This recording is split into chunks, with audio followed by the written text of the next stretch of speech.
sei ndadzoka zvakare neupdate yetrip yangu yandakaita from Harare to Victoria Falls. As I promised you, ndakati no, you know what guys, ndichazonyatso kudzoka ndichasa kukuudzai what exactly transpired behind the scenes and also the pros and the cons yekunge ndichifamba rwendo rwangu rwandakaita ndichinge ndine muchovha zvakare.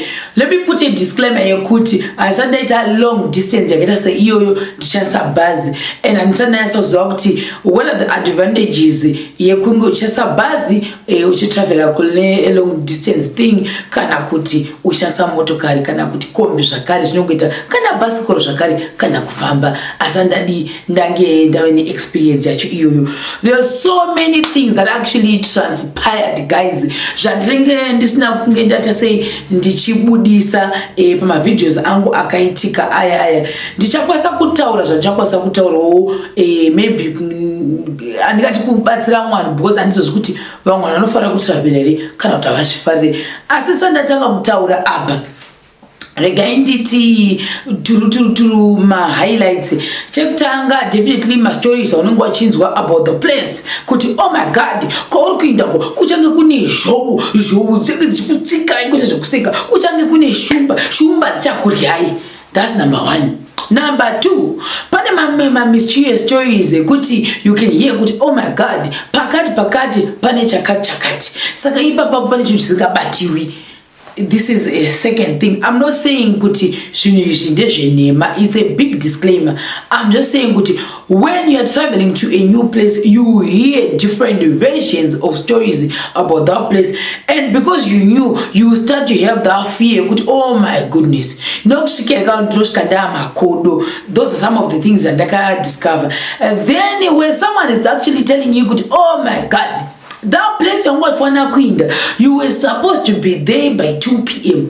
Iwe ukaona kutobva panapa izvozvi hazvichatoiti zvatovharana wotongovata utsvaka pekuvata kana utsvaka pekuvata wozotanga kudii womukira makusenseni kuti unge uchiinda lesei distance yekubva pakati pebulawayo kusvika muHwange. Ipapo example and also let me say kuna mwana ukanzwa pamwe ndatadza kutora kuti Bulawayo nditi it's not Bulawayo, it's Bulawayo. Guys, don't take everything too serious because maybe that's the way I know how to pronounce the city. It's not like munhu waofendewa kana kuti munhu watukwa. Ndakazviona as well pandaitaura ndi about what I experienced ndiri kupi ndiri Bulawayo ndakutonzwa yowe yatochinjidzwa nyaya yatonzi waresha kutaura city. We are not supposed to be like that all the time guys. Tochibva ipapo toenda panhau yekuti definitely kune zvinhu zvokuti une usingazivi kuti currents iri kushandiswa mucity ndeipi. Those are some of the things as well. Communication was also a challenge. These are the two things. Those also kamazviri zvakare. Toenda panyaya dze obviously accommodation. Then zvimwe zvekuti hembe dzinobata dziri pazhe in Hwange and Victoria Falls. That's something that was actually alarming to me. I was like, what? How can you leave your clothes like that pazhe? No jurahoro, nothing whatsoever. Chekuti vange vachiti ah my god mbavha dzinogona kuzouya. Hakuna zvinhu zvakaita seizvozvo. Munhu utovata zvinhu zvako zvobata zvepashe, unogona kutovata jira rako robata zvepashe. Hakuna munhu unonzi unowachikubira munhu. Kana iwe waita ruoko runenge rwareba kudai, tanda kufayayo. It's Hwange and Victoria Falls. These are some of the things that that oh my god, maybe it's high time nobody that wanna energize kudai ndio say dokuudzai in depth. Tobva ipapo zvakare toenda panhau yekuti definitely when you're traveling you need conduct. Saka waona conduct paipa zvinobatsira pakuti kana iri city nyowani munhu wemukati musiti imomo unokwasa kubatsira zviri easy. Zvinokubatsira kuti zvinhu zvako zvaunenge uchiita panguva unoti gaga rather kutaka kutsvaka. Kune munhu wataifanira kunge tichisangana naye mukwekwe so andikura nema munhu wakatanga kuza ndimani asi munhu ndiye wachinetsa kuti yewe tazodai ndakatoparara zvangu ndakadhakwa natombo zivi kuti ndikutaura nani. So this is something chandakati oh my goodness. So unogona kusangana nazvo paunenge uchiita sei uchifamba kune a new place. But the following day the person was very apologetic akati, oh my god, I'm very sorry because ndakasatadza kusangana nemi. Aiwa nadadi aimbomirira zvake azvinoshata kumwa kwakanaka zvakare ndingotaura kuti zvimwe zvezvinhu zvaunofanira kuexpecta when you're traveling to a new place. Then because message yake paikasvika tatatopa mubulawayo samaona manje ndochidzokera manje kumashure kwekuti I'm getting many questions during my live stream yekuti Sharon, why aren't you giving us my updates? Tasua my updates aripi watiregerera. So ndaka explain now kuti, you know what guys, you don't really understand maybe situation yangu right now. Definitely my updates nechida kumaita and futi chida kumaita kudaro I need time to go ndombotanga kumbopinda muma streets ndichimbodero. That's number one. Number two, it was a little bit difficult for me to focus on both trying to arrange and planning nyaya yangu yekuti ndinge ndichitravela for like an entire week. Ndotanga futi kudzoka uko ndotanga kutsvaga futi zvakare zvokuitika muma streets. Don't get me wrong guys, this was my first trip yandakangoita from nowhere ndikangoti ndotanga nechi ndokuenda kuVictoria Falls. So zvinyowani kwandiri. Saka obviously when something is new to you unomboita kakuvhiringika, unomboita kaconfusion. So I was like, you know what, my updates chill down. Maybe when I actually know what exactly I'm doing right now, because you need planning, you need money, you need to know that if you need to know that you've got accommodation, you need to know that you've got a good driver, you need to know that you actually take care of the people you're gonna be traveling with. So these are some of the things that I don't but let me focus the tune one for the meantime rather than kuti dinge ndichizvibata zvese zvakadai. Definitely maybe ichandada kuzama ndachazochikoniwa ndisingazozi kuti chofamba sei ndozama kuti ndibalance pamwe ndichikoniwa because apa pakana ndakungoposta vanhu vanozongoona kana kuti video chete, but then what's happening behind the scenes guys, that's a lot. Ndichange ndichizvisanangura pazvimwe ndichaskipa zvangu because ndenda kuti unoti you never know kuti unogona kuziva sei kuzorasha muromo maona manje. But anyway, those are zvimwe zvinhu izvozvo. No one actually stopped me from doing updates. I was like, okay. So some people were like, oh no, maybe you've got a boyfriend, so maybe you're in love. Since we are in love, saka yo chakozita say mwishipa ma updates guys. It doesn't mean that when someone is in love, actosia zvanoda asiso zvinoda. Ndakaona like most of the comments amaibda akadero. Saka ndizoti love inoita kuti munhu usiye zvinhu zvanoda here. Zvimwe zvandaka discover I didn't know. Kuva mulove kana waJehovha mukuzikwedenga apindira. That's a very, very, very, very beautiful thing. Love is fantastic. Everyone, everybody wants to be loved. So andifunga kuti ndikangendanzi ndofana ngenda kuti right now ndakumbochoose love, ndochoose love ndosiya zvandoda. I don't think I'm that kind of a person zvangu, but ndozve zvimwe zvinhu zvandaisangana nazvo mumacomments kuti wamurudo wakuita sei mwoyo makati asi wakawanikwa. I'm like, okay, so maybe he's my husband, I don't know. So ndozve zvimwe zvinhu izvozvo zvandaisangana nazvo. Some of the people were like, are you progonanko? Okay, maybe these people, they have not been following me since last year or last year but one, because I've always mentioned kuti dine problem yechi yemudume nayo. So maybe that's now go tsanangura whenever I travel sometimes dumburangu itakakuzvimba. That's why maybe ndakatsonyora pa caption here ndanditi kugwera kuti it's not a but at that time guys dumburangu ranga swell. That's what happened, and there's literally nothing I was gonna do. We were supposed to shoot a video and hakuno zvandaizviita, saka ndozve zvimwe zvinhu izvozvo zvandaiona mumacomments, and some of the people had the audacity or the guts yokuzouyawo zvakare kuinbox kuti we know exactly what's being hidden there. iwe une family. I'm like, okay, I receive Papa. You are my Papa, you are my body, you know me very well. So I was like, yeah. Then we started laughing with my brothers as well, but we actually knew what was happening exactly. So ndio sheshimeshinu mapenzi ndati ndibate ipapo azizokuti kune zvimwe here mapenzi mameni ndodzoka zvangu pakuti obviously from here ndakuchiyazotsanangura kuti zvimwe zvezvinhu in depth zvandakasangana nazvo, maybe machallenges asiri machallenges zvakare. Definitely from here to Chegutu Kadoma, we didn't have issues. Ndisandaenda mberi kune avo vasingadi kuteerera marondo nekuda kuzonzwa stereki, maybe munogona kuita sei, but my story chanda kuti inyatsonzwika zvayo because that's my personal story. That's what I experienced personally, so ichange yakati rebei. Alright, from here to Chegutu we didn't have issues, but then the main thing that I did before I traveled was to check kuti mavhiri angu ari sei. So I had to buy 2 mavhiri musumwe chete before travela. Nandasira zvangari pakayo kuti I had to hire a driver, guys, because definitely inini asarambokwasa kudrive highway. Number 2 chitambi chini process. So ndaida kuenda trip, so the option ndanga ndinayo yangere kuti ndinge ndichihire a driver. Then the other thing I had to do was to include my brother in my trip. I think kunyava vambo vakandiona kuti ndakasangana nawo so far so good, whether vanhu vakuru vadoko vantoziva kuti I always travel with someone. If I don't have my brother, definitely if we're 3, it means there is a driver and one of my brother. Anditika ndo mafambira ndita especially ankachita zvinhu zvemavideo.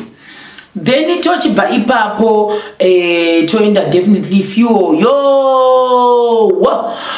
Yeah, I think it's one of the things Janingatochi is a big challenge to me, because at that time I was like, you know what, and I think next time when I'm traveling I should use a bus, because fuel isa ipapo yakatuandea, because obviously we had to refuel tashika mugweru kuti tizokwasa kubva mugweru kuenda kupi kwenda Bulawayo, from Bulawayo tikasita futi refuel zvakaita obviously takazadza full tank kusvika kuita pekutanga apairohwa paifambwa. Then muchegutu I just decided kuti andikwasa kuita video, maybe because I didn't have a contact muchegutu. So and also I had already done a video yezvindege, but ndangoti ngandisiye.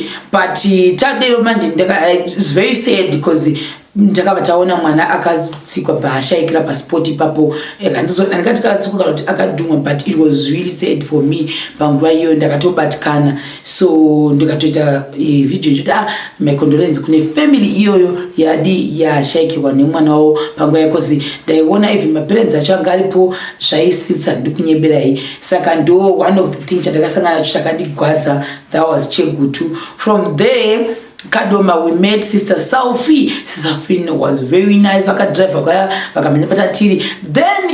I got to learn good. Oh my God, there's always one bigger person even this person do at all respect. Then they spoke to the guy, which means maybe don't want to respect area ikako. So that's what we did in Kadoma. From Kadoma drink na Sister Sophie. Then from Kadoma, and I really appreciate the grace as well. Then from Kadoma, we were supposed to meet up with this other person, but the one that mama drink then the following day I said, sorry, in the ganga daddy dambo lashlusta drink sangu. So we had to pass at now to say at now so So right now as I'm speaking to you, I started a video mukwekwe. Maybe I have to look for contacts again to tanga ipapo. From there, Kweru, obviously I couldn't shoot my video musiwo yomaneru takasutra video the following day. This is because Tashka obvious times aenda. Then obviously my we slept there. The following day we had to meet a brother Wedu. Video now. He was very nice. We enjoyed. I had never been to any cathedral church in town even kuno kukwara cheko samboenda mu Roman Catholic Church inengere mutauro zvakare andengozwa ndekumkoba chazoti mukobani but ndaimboenda namaini nangu pandakambovashanira ikoko ndoendaiziva St. Teresa ndasingaizivi ndikazoiziva nekuda kwavo takafara tikava nenguva yakanaka very nice munhu ndobva totibatsira even gogo vatakazoenda kunoita interview ndivo zvakare budhi brother Franco vakatibatsira kutsvaga gogo ivavo vanga vakatitsvagira vanhu vanga vakawanda but you know how it is sometimes when you're traveling some people vanogona pamwe vakakuonawo vanombotanga kuinterviewa iwewo wachoni then uzongodi moita the final decision. Then at the end of the day something that I actually noticed is that when you're traveling, expect with some people they might have their own personal views akasiyana maybe nezvauri kuita not kuti kushora kana kuti kukuzvonda aiwa but pamwe kuda kuhwisa kuti uri kuita nezvei then after that ivo vanenge vaine like maagenda zavo akasiyana pamwe neaunobeliever in zvinhu zvinoita sei zvinoitika izvozvo. Saka ukaona situation yakadaro sometimes unogona kungoita decision yekuti you know what maybe there will be always next time yekuti pamwe uchakunosangana nevamwe vanhu vanonge vachiti togona kufamba negwara iri but I really appreciate brother Frank vakatibatsira zvisingatomboiti zvimwe zvezvinhu zvo zvavaitiratidzawo hazvitende kunge zvichikuda pachivhitivhiti nekuda kwekuti nezvanoita izvozvo but ndakadzidza zvakawanda pamusoro pezvavanoita zvinhu zvakanaka singamboiti ndakatodzidzawo tochibva ipapo. From there we had to go kuBulawayo. Definitely we arrived late. Bulawayo, I had a big challenge because I didn't have contacts in Bulawayo. I couldn't even shoot a video rekuti nyasoti Bulawayo ndatotsvaga ndaona vanhu vanokwanisa kuti ndinge ndichi-interview at that time. And the other reason why maybe ndakaita challenge was because of the language barrier as well. Maybe inini ndaitya. So I think that fear yekuti obviously vanhu vanenge vachitaura zvakasiyana it affected me. Then affecta kudaro ndashaya kuti saka ndotangira papi although I was really looking for people to interview. Saka even kuma markets if it was high or ma city pamwe zvokuti tisina kutyisidzirwa language ka maybe ndaigona kuita walk pane vanoti ma walk-in interview so maybe I was gonna do step aside interview kana inonzi stand in front of you interview. I have no idea kuti inonzi chiyoyo. So sometimes those are the ones I do as well kuti ndikangokuona then ndotanga nenyaya then we arrive at the point yekuti tinogonotaura kuti do you want me to interview or not, then vamwe vanoti yes vamwe vanoramba. So I couldn't interview anyone muBulawayo. That's what happened. Obviously everyone knows kuti ndakazoita issue yekuti my keys were what tikazogadzirirwa. Now I'm here in Harare. It means kuti mocha yakazokwanisa kufamba. So yeah, and I appreciate kuti Lincoln had to make my day kuti inge really nice because akazonditsvagira kuenda kusaloni. We did a video about that as well. Akazonditsvagira munhu anokwanisa kunge achindibatsira zvimwewo zvakandibatsira. Then iwo kune vamwe ndandatokangana kune vatikazoita navo zvakare an advert vakanditsvagawo zvakare vakatozotuma someone kwandiri. It was really nice guys. Ndakazongofila that you know warmth kana ndisina because ndandichitya and vanhu pandakaita live stream yangu I got help from mwana wangu ari kunze kwenyika vakuzama kutaura nehama dzavo kuti ndinge ndichibatsirikana. I really appreciate your support guys. That was something chandisingafungiri panguva iyoyo because I felt like I was just stuck panguva iyi. And also maybe because vanhu definitely they will be like feeding pfungwa dzako ione kuda kuti pfungwa dzako dzine that thing chekuti mai kunotyisa kunoita sei ndo zvaunongongori nazvo. Saka because of that I had to make a decision yekuti you know what, I think I just have to leave muBulawayo right now. Then pandodzoka I might meet some people who might be interested in being interviewed nezvangu toita but like I said before fear ndofunga ndo yakandibata ndikatosvika kana kuti ndinotaura nevanhu even ndingana kujairus kuti kwanangonzwa kuti kujairus anatozombokwanisa kana kusvika. But there's one thing I know for sure kuti pataimbораскаска tikatombosangana nemainforma atikatozotaura nawo nyaya wati. That's what happened. Vakatombondidirecta kumwe kwandakadi ndarasika ndichibvunza. So yeah, fast forward my journey definitely from Bulawayo to Hwange. The previous day tatato kisses runs. Ah, my goodness. Kune shumba dziringo kune show dzedzimo saka nini manje pfungwa dzangu dzakatanga kufungwa I think ka muzhira muka mune makazara show hampindika mita sene uyu. I thank God kuti inini ikanoti team rangu ndafamba naro, my driver and also one of my brother aita saying tina kusangana neshumba dzachoni, tina kusangana neshow. This is from Bulawayo to Hwange. Definitely show takazodziona inotava kupiko Victoria Falls. And that experience yekuona show mrodika, your heart can stop at any point of juncture, because soon lakakuria denga kudai also. So ukariona pane place yekuti it's not supposed to be there. Hana unofreeza kana wafreeza uri mutsvaiko koka unogona kutondoirova kuidhuma. Ndozvogona kuti kaizvo zvandakanotice because hana yangu yakarowa. I remember ndakarohwa nehana zvokutosvika pakuti ndakatombokanwa kuti vedwe isiri pamwe ndakafunga kuti iri kuti tevere here kana kuti yaita sei patakazana kwakuri kuVictoria Falls. So todzokera zvedu kuHwange. Definitely vanhu vataisangana vamwe vachitaura kuti shumba yakarya mbudzi, shumba dzakadai. So meaning kuti shumba idzi dziriko, hatisi kuzviramba, dzitoriko, but ndofunga dziri kurya zvipfuyo zvemavillagers vanogara ikoko.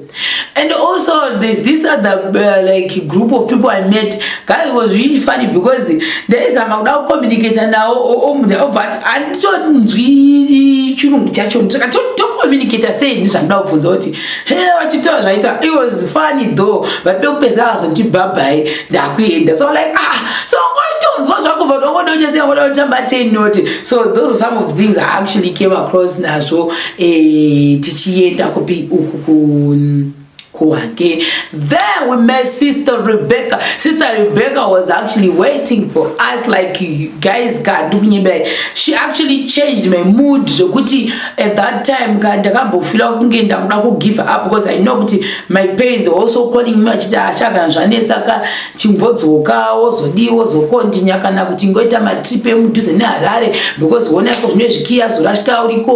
so what's the next step? I think affect is walked sakia zorashika ya ukoko sei chichazoitika ikoko arasha sei ndozve zvimwe zvinhu izvozvo. Tochibva ipapo toenda panhauye kuti Sister Rebecca vatitambira. We had a nice time, guys. That night I was mind you guys nje wandikatoti mushemari nokutanga wandakasangana naye in person kuti kunzvimbo iri kure, saka ndasingazivi kuti manje akasangana naye chichaitika. So akatotambira vakatoti ngatiwacha hembe, tikatowacha hembe dzedu dzese dzatinadzo, tikachanzi totoona kwapazhe ipapo. Ndikati aiwa Sister Rebecca hembe dzobiwa. Sister Rebecca akati aiwa kuna kubiwa. Ndikati kuna zvakadero shanzi kona dzikabiwa ka angatokutengera hembe dzacho kuna kubiwa akuna sezvambetika tinotowacha tigodai. So ndakangozozinanika guys kapa ndava nemadouting, ndaitova doubting Thomas at that time, but ndakati Sister Rebecca ndowaitira nayo kwandorega kana achirege. But chandokasauta nje kuti wakandita kuti that first moment yandakasivaona ka vakandita kuti ndive neziku comfortability and comfortability yandanditomborina at that time semunhu wanga ambota stress what saka zvese ndangambotanga kuzvikanganwa slowly but sure. Then tikatozokatibikira sadza memwana tikatola apakuti alondi yedu tikatodidi paipai memwana tikatopiwa ka VIP treatment. It was really nice. Sister Rebecca vakabva wachinja mood yese memwana because Sister Rebecca nehusband yavo nemwana wavo, it was really nice. They were so nice, guys. The following day, definitely, the Vatango Mukata plan exactly. The Vango, what else do we have here? But don't worry. Because the chandos and Joti managing night shift. So we went for shopping.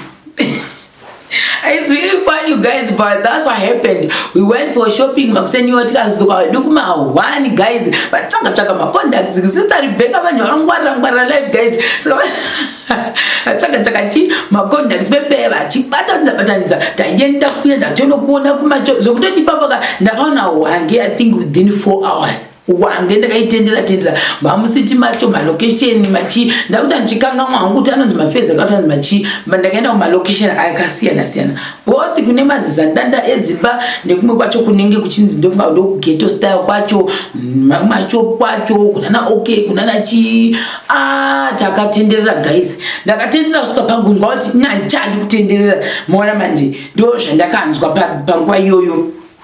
Went for shopping, tata shopping yedu. So I told Papa sister Rebecca wangu tutangie like my real sister ndakashakwa nawo. So mangwa ito tuona ndofunga mangwa ito my sisters akuta say alifamba hapo from there atadzokera paya vatotanga. It's funny because sister in Rebecca kandukuto ende ndukufara because video yao is almost on 100k viewers ya sister Rebecca, and I'm very happy because last time panembo itarisa papa or last 2 hours but in 98,000 my viewers. I'm actually excited for her because she's the one akata initiate iyo konkata video yangu chama ndakarwachi uishita chichi chimwe yaposi ndorova kubasa kwedu kana munhu akadhauta zvecho ndakatoadhauta kuti madam bandakati handisuda kuti sei akakuta ndakati madam are you for sure zvanzi totorwa sikapekutanga pakatwara ndakatomboti let's ignore. But all about you go at our and show it that she money. But I said that video dear. But you put to buy it a poor toy. So maybe if sister Rebecca wasn't there, Hwange, maybe that's not to be my place and the kind of be now. Both don't know what Ukababa short cartoon so in the good window papa in the say you know that she's CV. Those situation so the kind of advantage you could have conduct could place your only go change. Then from there takaenda kugeto tikabva kugeto kwacho kuside koko kwese ndikazotodiscover even dzimwe dzimba pakangota like marware mapipe emvura yanenge achimonzi simbi ringe pamusoro zvinhu zvandakadzidza izvozvo. And also some of the people about usikurespecta mari dzekokoko these guys pataitaura ndo vanenge vangadi vaagriya kuti inotoda kutaura chirudzi chakati uyotaura nechirudzi chakati. Then among maplaces kwatikazoenda I also learned kuti kune mamwe maplaces ekuti nyange zvaita sei you can't go there without the permission yema authorities, so we had to go and ask for permission ndikatointerviewa. Inini personally I was interviewed kuti ndinge ndichizonzi yes you can go kupi kunu kwachoni kokoko kune kuchinzi akungoendwi. So I went through an interview yekubvunzwa nzi why uda kuenda ikoko zvakazodi zvese pakafonwa pakati wati. Then after that I was given the permission yekuti ndinge ndichienda. It's something I actually learned on that day zvandaisasiva. So if it wasn't because of sister Rebecca, maybe my places that's not mind. And then at the same time sister Rebecca definitely mugari wemuhwange saka anenge achazozwa kuti chiri kuitika panguva ino tofana kuita sei maofisa mamwe ataindaka asina mbombi ndakamaziva handikuri anhema kana ndiziva kuti kune iyo kana matutu nematutu eblack ayaya anombozonzi kana kukapisa zvavaipisa anotomboita kakubuda hutsi achitomboita kakupfungaira. I didn't know. Ndaingoinda ndofunga ndongoita zumke ndotendera ndachiona chikomo ndachiona chakati. So I give thanks to sister Rebecca because of this beautiful toy yavakandisa. Then after that tikatopuwa kadrink. That was really nice guys.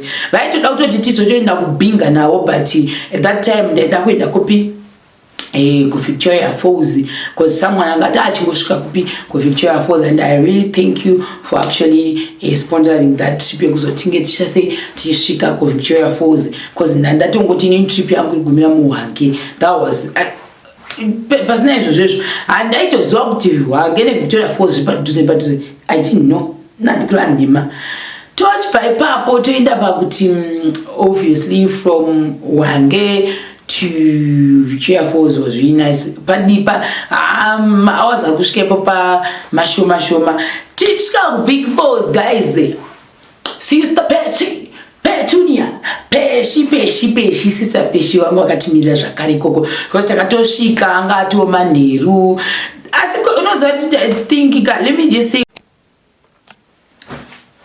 me just say kuti ndofunga taifambawo nani naMwari because frankly speaking waiti ukasvika ipapo wobva watoudzwa kuti zuro mzvozi aifamba zikaenda mutsetse kunodzi dii saka because uri munhu mutsva munzvimbo ka unogona kutombowana show kuti what mwana manje. So ndozve zvimwe zvinhu izvozvo, but she was actually waiting for us. Akatouya patatiri tikatonodii tikatowa naye tikambotendera guys, I met this other lady. Hey.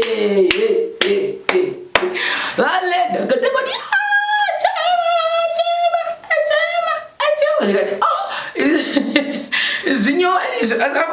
in my entire life. So it was really nice. I felt like, what?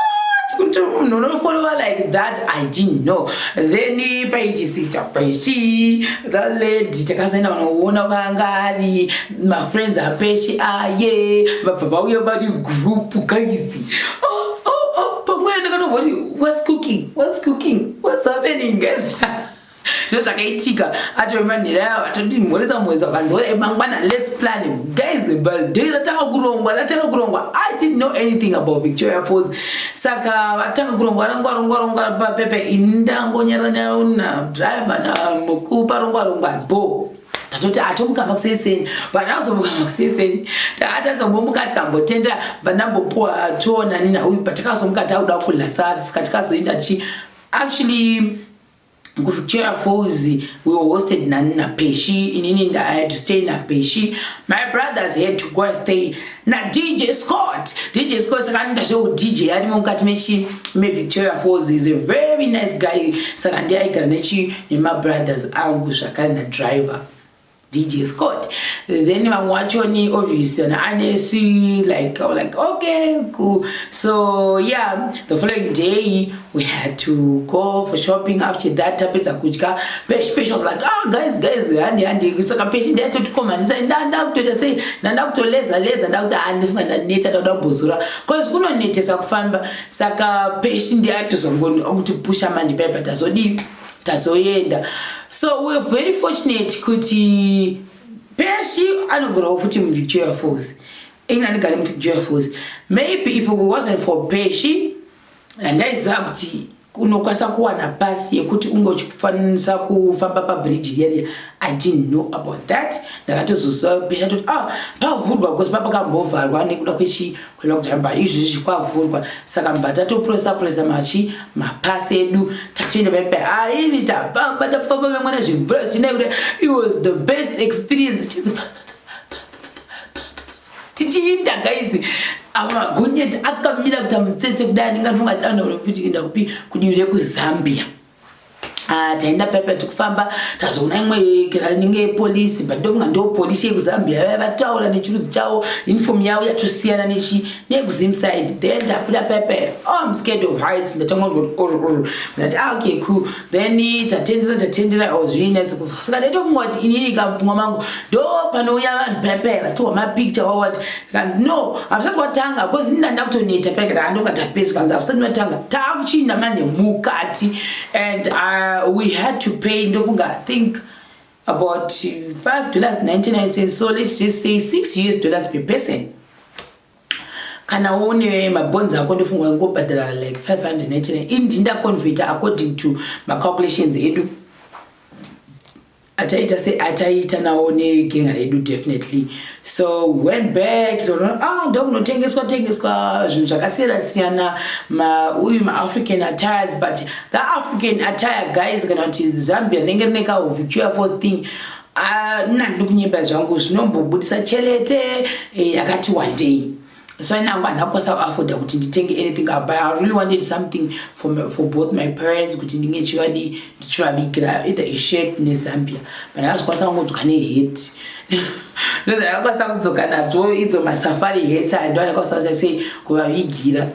Then obviously Mukati we enjoyed guys. Oh my god, the feeling I had in the Chupinda movie. Vicky was caustic. Victoria Falls was so nice. There's that feeling you know guys uchinzwa maze pop machiti Bona manje. So then utanga unewa nezvimvura zviya zvachibva mungikira mudayo. So unosvika pakunyora but it was really nice.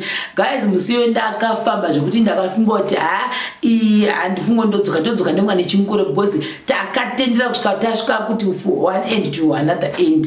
And yeah, that's what I felt, and we did enjoy it. My brother's uncle, Nanina Peshi, she made our day the bestest. Victoria Falls, it was really nice.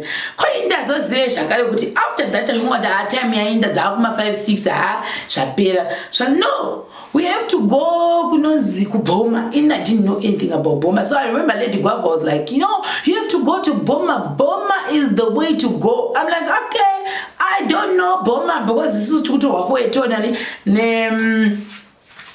one of the lead alikuno pick Victoria Falls. So now aparanga because maskata taina nechina peshi. Time gang ariana uya guys. Oh guys, the rest of the yo kana ningi vadita vatati vaita meeting kawo iyo. Then they organize kuti tinge chinda ku brai. That is zvemuviki. By organize. Okay, cool. So you know what I know for sure, if you are with that group, age group, but I can understand them.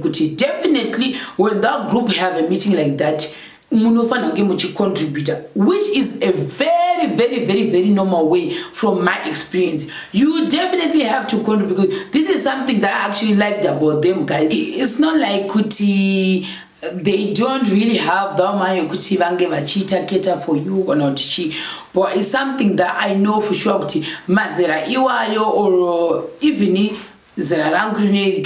When you're having a gathering, be prepared to contribute something. This is something that I actually have to also teach my brothers kuti when they are going for a gathering, they should have at least $5-10. Yokuti kana kuti ukange manze ma friends enyu tukuta kana tukuta gochi kana kuti muri kuenda out usangotarisa vangomira kuti vange vachibudisa iwo ngolazvo zvavo. At this age, at this century, at this century, ndofunga mazera waya nozvi accepta izvi zvekuti hanzi wainda ngonzi kashinga choni ma age group zvosiyana zvakare. Kune vamwe kuti vakakura pamwe vachiti ikuko isinyongeta take care of you. Kwai zvokuti zvezviyawo when you're having a gathering kana kuti mine chinhu zvamuri kuplana, you should contribute. So that's what happened. It was really nice. We did. Well, then I was like, okay, so to eat cheap now, like I don't eat spices, and they were like, okay, cool, don't worry. So for white and they were just following them. You know what? So, you know, when you're having these people as well, organization, you don't have to really be vocal all the time. So I was like, chill, what's the next step? From there, the Burma brings the bonyama, what sausage. I didn't know what you can eat zebrai ne banana. It was my first time because I'm like, anyway, how can you eat onion, potato, not potato, onion, tomatoes, mom's never cucumber, onion, tomato, my apples, my banana. In that no, in the good of definitely because of my situation, they got kuti in from Gueru, Numrangarita, it will be swollen. So kana kuti, let me say inflamed. Doctor ndipanguzinya so buda sana vanati ndino chikamuti no affect kachi ndikuno kosa sana mboshita senda mboshita maybe ndosostry dakumba patozoti anyamwe ndikadi ndikawankenchipa kwacha ndobatwa nacho kuti ndingabona umanya ndiri kumba. So but my brother was like, oh, it tastes really nice, it tastes good. So I'm like, oh, okay, cool, maybe just sama komberi. So this is something I actually learned dijali kupi kuvikiviki kujoya Falls. From there, from Burma, we met some people. Yo, guys, it was really nice. We spoke to the manager. I was like, oh, wow, that's really nice. Then from there, they got panga pakazara varungu vachitora rero sunraising richidaiwo sokudzika mukati kwakuvira hakuna hangu hanina chari kwakasakura zvikana manonoka because dai masikati because pane time dzadzinouya kuzomwa mvura then pane inonzi voucher feeding here saka hatina kukwasa kuiona zvokuti pamwe dai takationa pamwe chi was gonna be the best experience of my life because asambona voucher richifidhiwa nyama kana kuti richifidhiwa whatever zvazvinofidhiwa kana ari makreshi handizivi kana ari shomwe handizivi asi kwanzo anofidhiwa then tikazoenda nekumwewo taifanira kuenda nekunanzi kuzambe something but time ndiyo yanga isingachaiti so we had to cancel zvimwe zvinhu nekuda kwetime kwasa kumwe kwatikaenda kunodla yo unfortunately I can't really mention kuti unonzi chii zirako because ndakukanganwa zvakare ndotohla kuti ndikazotaura zita resiriro kinasi chandozanje kuti kunenge kunoka nzvimbo kanonakidza kanzvimbo ikako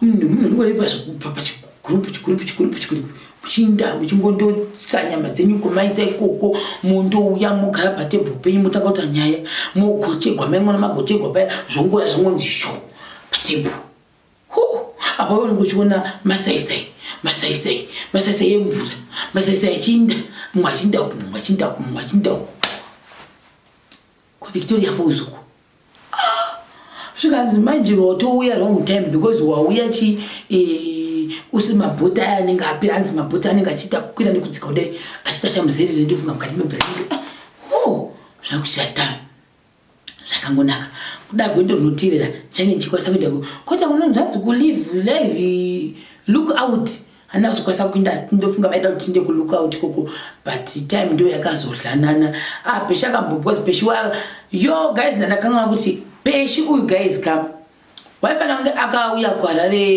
iri Saturday but pesha hana kuzokwanisa kuuya kuHarare akancela trip yake just to because aida kuti take care of us. I was like what that's something chanasingambo expect akatocancela then mangwana acho makusend bus of mom to say apa batangoda takutongotera no so takudi takudzoka kudai so ndo zvakazoitika papa but no if you guys still want to enjoy Victoria Falls munogona ngosara then modi moenjoy Victoria Falls mozoenda kulook out nekumwe kwacho kwamuna musinaita sei kuona ndikati no it's fine tabo tudi tochidzokera kupi kumba zvedu. So that's how we ended our trip here Victoria Falls. And you know what I can say is I left Victoria Falls ndichiri kunzwa kuti asanasa kuiwa Victoria Falls actually, but I actually discovered zvakare kuti Victoria Falls kanzvimbo kanotongoriwo kanyika kakangoita zvako kega.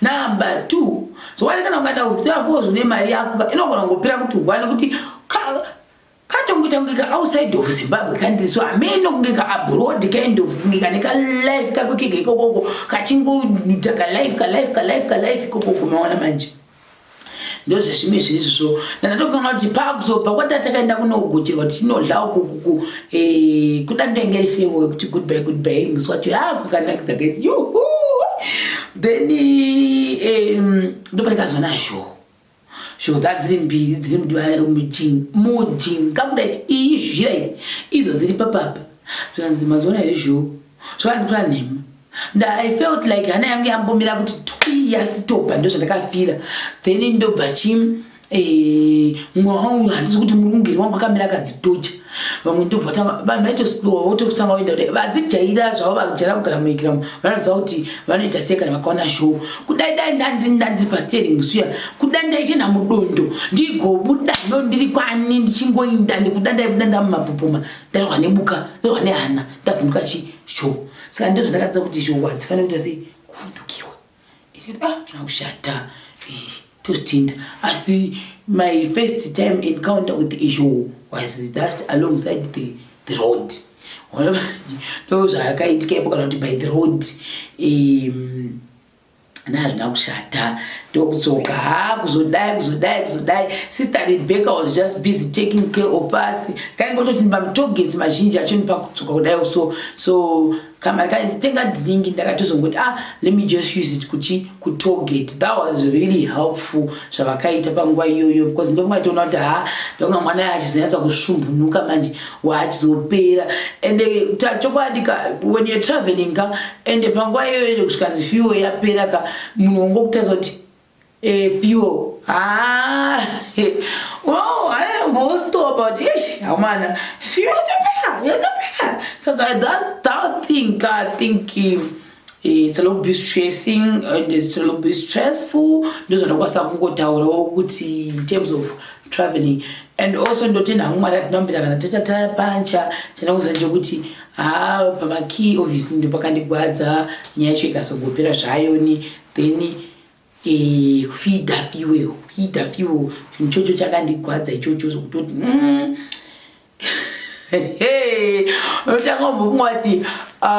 trip next year ndakuita. What's gonna happen? Because if you're gonna appear, it means your journey is also ended. That's the most difficult thing when you're traveling by car. Tochi papotina bakuti vandakazofilma vepagwai veve ndakandavaona nchinda ukazona nditsoka, and I was actually happy kuti vakabvuma kuti ndivatore video vakabvuma kuti ndiende kupi kuindustry kwavo. I wasn't expecting that, and they were really nice to me as well. Then obviously from there we went to Bulawayo. So I had met this other couple vakagara padivi neshira vaine mabasket just outside of Bulawayo town. Takutobuda takuenda ku VicFalls.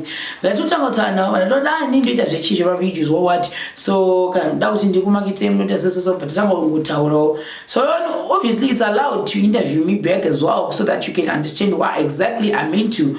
So tawira na pepe takudzoka ndakwati saka ndokubata papa katotana ndipakati pakati. Then bavunza kuti you have money.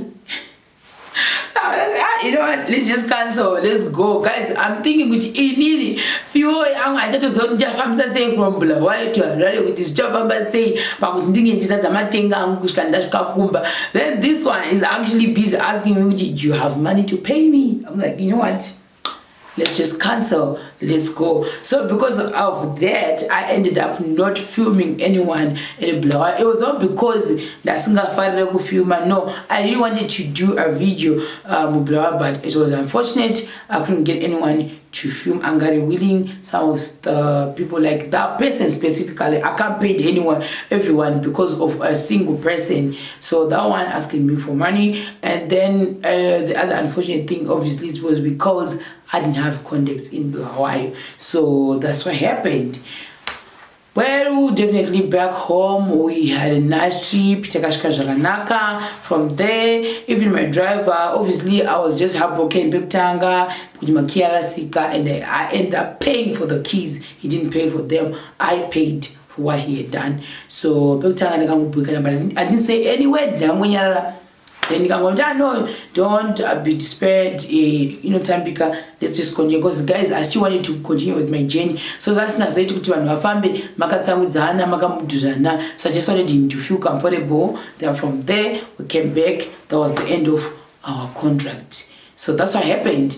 It was goodbye. No hard feelings whatsoever. If I really need his help, maybe when I'm really desperate, but it's not like moving guys, it's not like that. I paid for the keys, so that's something I actually learned. Then I think there's an issue with trailer, this trailer, and because the story behind the trailer was because the Panama Agasira was a Kuru trailer. Sakasekuru Avakango trailer, we are asanzi sekuru yakasvika pakushayika. Sekuru yakasvika pakushayika pepe uyu ndofunga pakada kuzotoka kutora trailer. Sekuru akatanga murova because vakashayika asina vakashayika vane chigumbu chechikwere chekunzi ndakabatwa trailer iri pachingani road. Sikanzi murume ndongosiya trailer yariya. Trailer ratongorwa nengura riripo. Sanzi hakuna munhu unoribata. Munhu akakuda ungoribata kudai so kurorwa munhu usingamboiti.